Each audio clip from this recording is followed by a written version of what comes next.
అందరికీ నమస్కారం అండి. అమరావతి నిర్మాణం పేరుతో భారీ దోపిడీకి తెగబడుతున్న కూటమి ప్రభుత్వం, సచివాలయ శాశ్వత భవనాల పేరుతోటి దారుణమైన దోపిడీకి తెగబడుతుంది.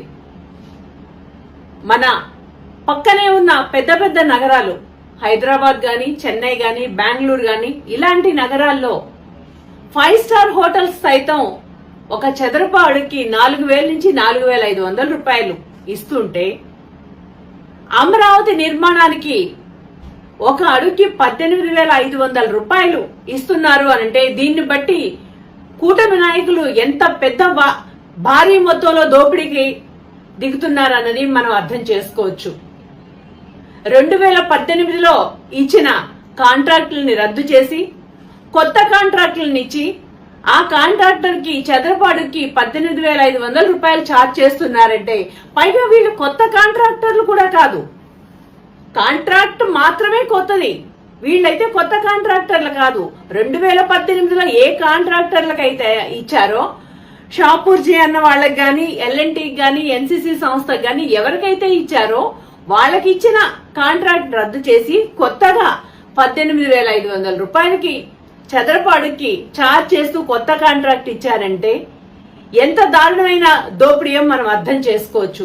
పైగా సిమెంట్ గాని, ఐరన్ గాని, ఇసుక గాని గత 2018తో పోల్చుకుంటే ఇప్పుడు ఏమంత పెద్దగా పెరగలేదు. పెరగకపోయినా ఇంత అంటే పాత కాంట్రాక్ట్ కంటే 4 రెట్లు ఎక్కువగా ఇప్పుడు పెంచి మరీ కొత్త కాంట్రాక్ట్ వేస్తున్నారంటే దీని వెనుక ప్రభుత్వ పెద్దల హస్తం ఎంత ఉందో మనం అర్థం చేసుకోవచ్చు.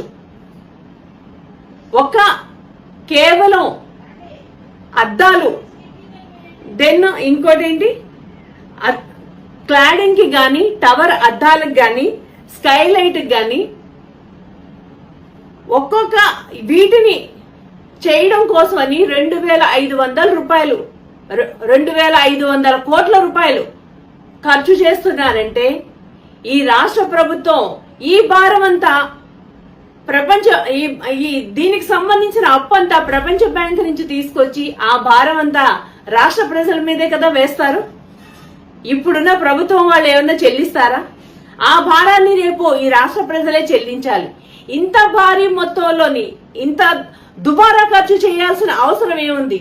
అప్పుల ఊబిలో కూరుకుపోయిన మన ఆంధ్రప్రదేశ్ కి ఇంత దుబారా ఖర్చు అవసరమా?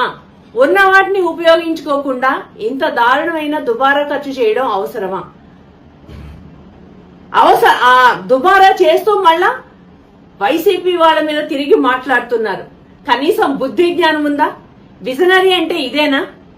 ఇంత దోపిడీని చేస్తూ డెవలప్మెంట్ అని నమ్మించాలని చెప్తున్నారు. ఇంతకంటే దారుణం ఇంకొకటి ఉండదు. చంద్రబాబు నాయుడు గారికి తెలీదా?